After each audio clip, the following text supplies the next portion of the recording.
ही साथ इस इंडिया गठबंधन और महागठबंधन के जितने भी दल हैं, जिनके कार्यकर्ता मैं देख रहा हूं मैदान में तो है ही, पटना के चारों तरफ और पटना की सड़कों पर मुझे दिखाई दिए हैं, जिन्होंने चुनाव शुरू होते ही ऐलान कर दिया है कि अगर उत्तर प्रदेश 80 हराओ का नारा दे रहा है, अगर उत्तर प्रदेश 80 हराओ का नारा दे रहा है, तो बिहार भी पीछे नहीं है। 40 हराओ का नारा यहां से भी निकल करके जा रहा है। और अगर यूपी और बिहार मिलकर के 120 सीट हरा देंगे तो भारतीय जनता पार्टी का क्या होगा। मैं अभी सुन रहा था, हमारे कम्युनिस्ट पार्टी के नेता ये कह रहे थे कि समुद्र मंथन हुआ था कभी। समुद्र मंथन हमारे सभी लोगों को पता है। समुद्र मंथन के दौरान क्या हुआ है, लेकिन इस ऐतिहासिक मैदान में मैं कहना चाहता हूं कि 2024 में संविधान मंथन होने जा रहा है। एक तरफ वो लोग हैं जो संविधान बचाना चाहते हैं, संविधान के रक्षक हैं, और दूसरी तरफ वो लोग हैं जो संविधान के भक्षक हैं, संविधान को खत्म करना चाहते हैं। मैं जब बिहार आया हूं आपके बीच में,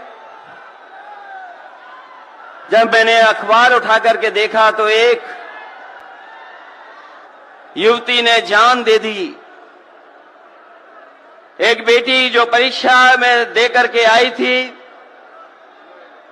क्योंकि परीक्षा को रद्द कर दिया गया, पेपर लीक हो गया, जिसके कारण उसने आत्महत्या कर ली और कहा कि मां बाप से मैं माफी मांगती हूं। ये उत्तर प्रदेश में एक घटना नहीं हुई है। उससे पहले भी कई नौजवानों ने, जिनको नौकरी नहीं मिली, उन्होंने अपनी जान दे दी।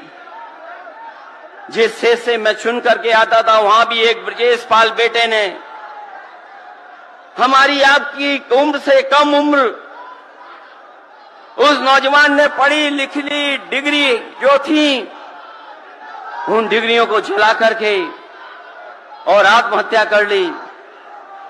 ये हालत है देश की। और वहां पर उत्तर प्रदेश में जहां पर से प्रधानमंत्री चुन करके जाते हैं, जनता ने भरोसा किया उन पर, उनको बहुमत दे दिया, लेकिन डबल इंजन की सरकार ने बेरोजगारी दी है। मुझे खुशी है कि तेजस्वी ने यहां पर नौकरियां दे दी, रोजगार दे दिए, और हम तो वहां 60 लाख बच्चे जिनको पेपर नहीं लिख पाए, उनका हिसाब किताब लगाते हैं।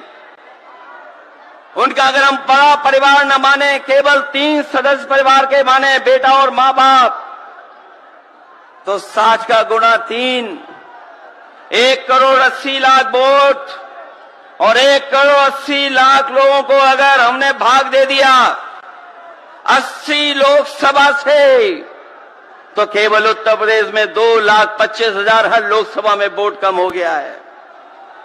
लेकिन तेजस्वी ने बिहार में पलट करके दूसरा काम किया। अभी 3 लाख नौकरी दी, हिसाब लगा लो कितने परिवारों का जीवन बदला। और सोचो 10 लाख नौकरी मिल जाती तो कितना परिवारों का भविष्य बदल जाता।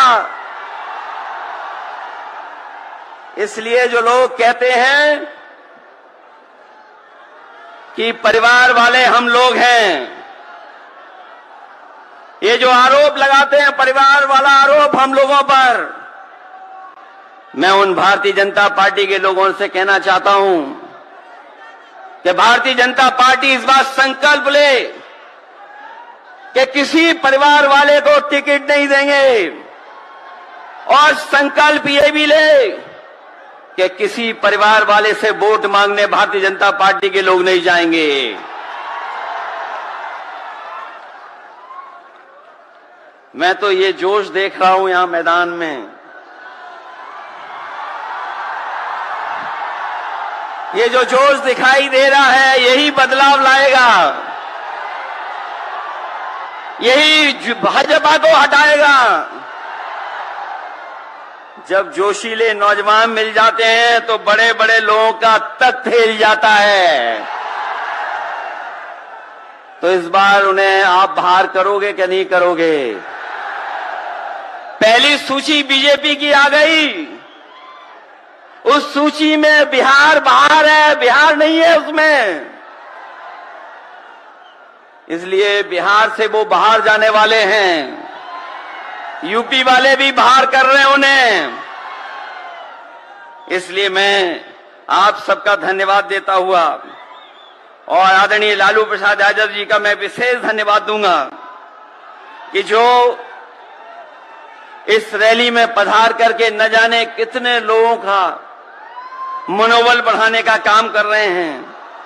न केवल यूपी के लोगों का, बिहार और देश के लोगों का मनोबल बढ़ा रहे हैं। और जो तकलीफ और परेशानी उन्होंने जीवन में देखी है वो राजनीतिक देखी है। ये राजनीति की वजह से तकलीफ और परेशानी है। मैं अभी तेजस्वी जी को सुन रहा था, उन्होंने कहा कि एक एजेंसी आ गई। ये एजेंसी इसलिए आई है कि राजनीति में हम लोग हैं और हम लोग अगर इनका मुकाबला न कर रहे होते तो कोई एजेंसी नहीं आती।